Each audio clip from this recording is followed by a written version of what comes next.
It was a disaster that's already caused 2,000 deaths, a horrific human tragedy, according to the peer who led the inquiry into the use of contaminated blood products by the Health Service. The worst treatment disaster in the history of the NHS, says the doctor, Lord Robert Winston.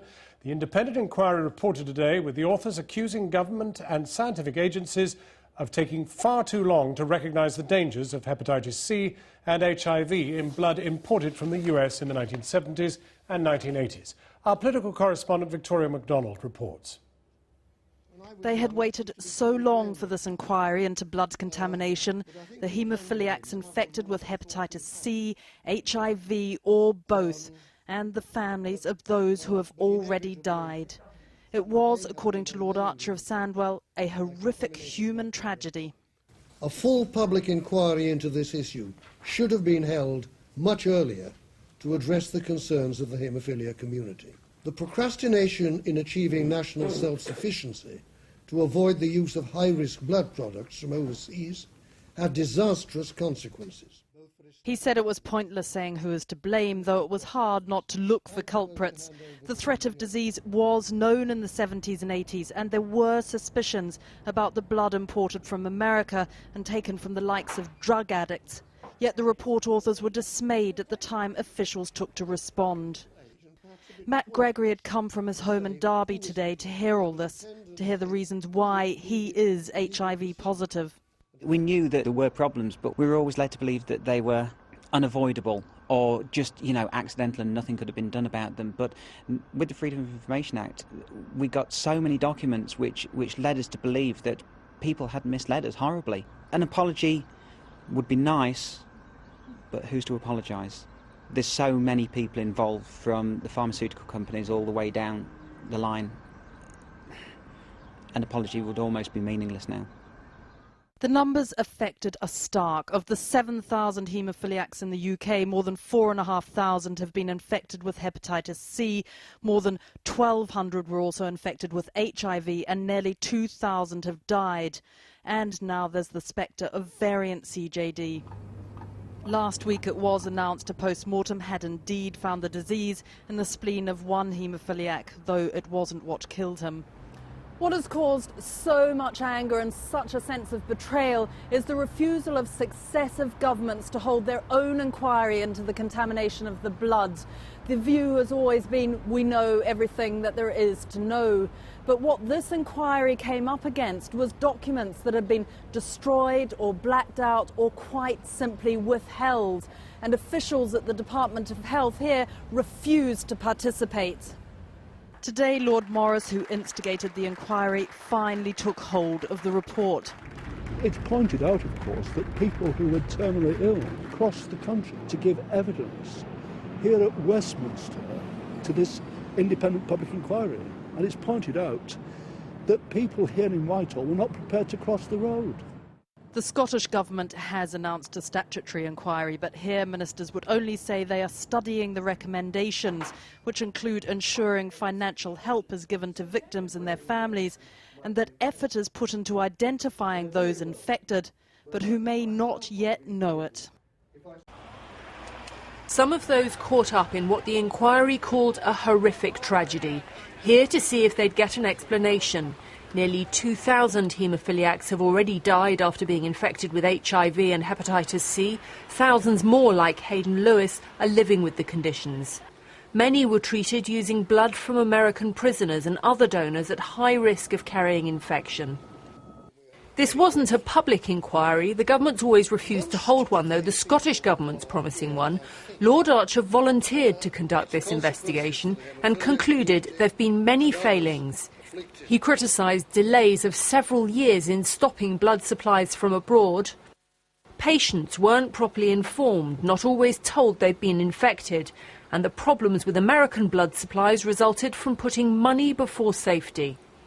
It was a horrific human tragedy, first because of the numbers involved, secondly because of the consequences for those who suffered, and thirdly because of the feeling that a lot of people are left with, that it might have been avoided. Recommendations seem to be in our favour, That doesn't surprise me on the basis of the evidence that he was given. However, what I'm looking towards now is to see some sort of urgent response from government before any more people die. I mean, there have been some anomalies, haven't there, with this compensation scheme where not all the families have had the money that they perhaps expected to get. That's right. First of all, can I just point out we've never ever had any compensation at all. We've only ever had a series of ex gratia payments because you can't have compensation unless someone admits liability, and that's never been done. However, yes, there have been a lot of anomalies. The amounts in themselves have been completely derogatory, especially if you look at the amounts that some of the younger men had. Mainly, I believe, because they weren't expected to live very long anyway, and some of them have obviously outlived all expectations. As far as the widows go, there has been a completely shambolic payment scheme whereby a line was basically drawn in the sand. The government themselves have admitted it was completely arbitrary, and it's ended up with some widows being given compensation, whereas others whose husbands, and I quote someone saying this one day, whose husbands died at the wrong time, didn't get a penny.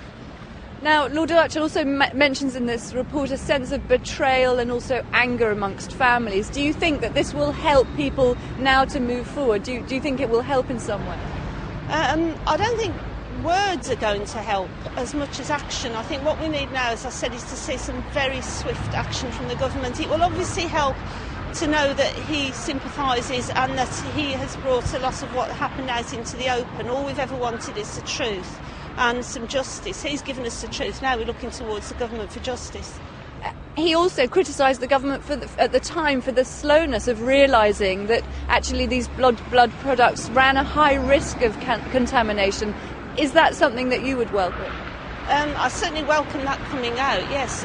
We've never completely attained self-sufficiency in this country. We are still not self-sufficient in blood and blood products. When you say self-sufficiency, you mean not importing blood from other countries and just using our own blood here? Absolutely, yes, and also ensuring that the blood supply in this country is as safe as it can possibly be, because this doesn't just affect the haemophilia community, it potentially affects every man, woman and child in the country today. Because the report does say that actually it was known to be much safer to have blood that just came from the country rather than importing it from abroad. And also the fact that the American blood, there was criticism about the suppliers of the American blood, that they should have known or should have been more aware that this was of a high risk. I mean, that must be quite pleasing for you to have that down in writing now. It is, because we knew as early as the mid-80s, early to mid-80s, that we were importing blood products from America where it had been sourced from paid donors, and that's a source of blood that is known to be highly risky. They were using prison donors, Skid Row donors, people who just walked into centres and sold their blood. So by very merits of the fact that it was coming from those places, it was unsafe. Yes, he said today that commercial interest seems to have taken precedence over public health concerns. That's quite strong, isn't it? It may be quite strong, but it's absolutely true, yeah. First of all, there are the numbers of people involved. Thousands of people were infected. Quite a large number of them died. Thousands of families were affected.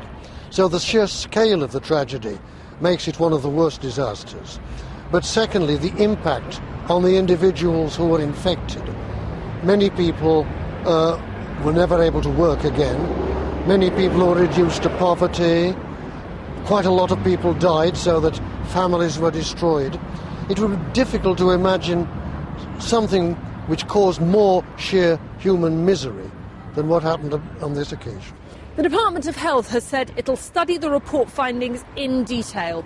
But in the past, it's always said that the government at the time acted in good faith, according to the information that was available. But that's not good enough for patients like Hayden Lewis. I want to wake up one morning and not have to think about this issue, because that's how you live a constructive life. I had a ball and chain around my ankle for 20 odd years, really, trying to get it addressed once and for all with some closure.